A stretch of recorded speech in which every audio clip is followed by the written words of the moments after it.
Hello बच्चों, तो देखते हैं कि क्वेश्चन में क्या दिया गया है कि the standard EMF of the cell, यहाँ पे सेल का रिप्रेजेंटेशन दिया गया है और CdCl2 का कॉन्सेंट्रेशन दिया गया है 0.1 molar, in which the cell reaction is cadmium plus 2AgCl gives rise to 2Ag plus Cd2 plus aqueous plus 2Cl minus is 0.6915 volt at 0 degrees and 0.6753 volt at 25 degrees Celsius.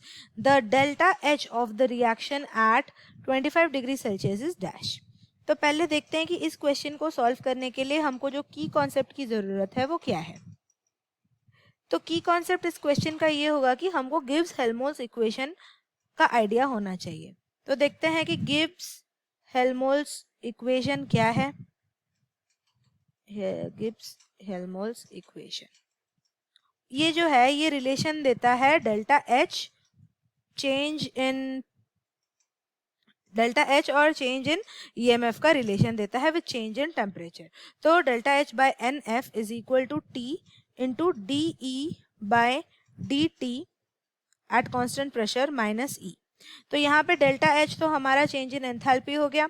N जो है वो है number of electrons involve in the reaction, number of electrons involve in the reaction, ये हो गया हमारा N. F हमारा है फैराडेज कांस्टेंट जिसका वैल्यू होता है 96500 कूलम।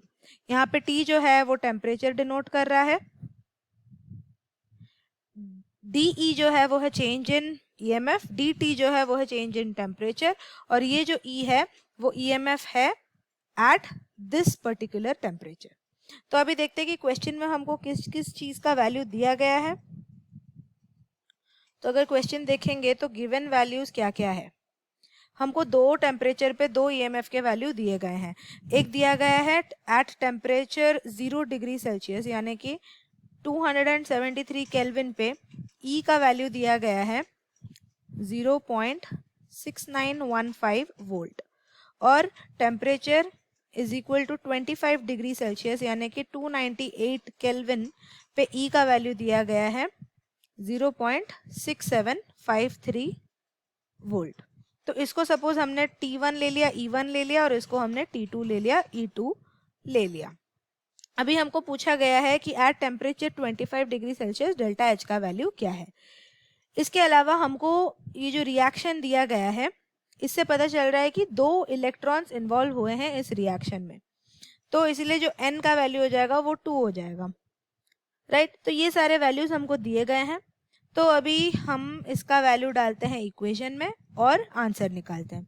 तो delta H is equal delta H divided by 2 into 96500 is equal to 298 kelvin पे हम ले रहे हैं यानी कि 25 डिग्री सेल्सियस पे, और E2 माइनस E1 कर रहे हैं यानी कि 0.6753 minus 0.6915 divided by 298 minus 273 into नहीं माइनस ईएमएफ, और ईएमएफ एट 25 डिग्री सेल्सियस हमको कितना दिया गया है 0.6753।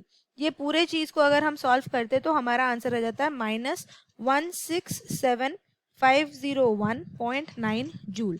लेकिन हम देख सकते हैं कि हमारे जो ऑप्शन है वो किलो जूल में दिए गए हैं, तो इसीलिए हमारा आंसर बन जाएगा नियर अबाउट -167.5 किलो जूल। अब इसका नियर अबाउट ऑप्शन हमारा ऑप्शन डी के साथ मैच कर रहा है, so option D is our correct answer. तो हमारा आंसर बन जाएगा option D. I hope you understand the solution. Thank you.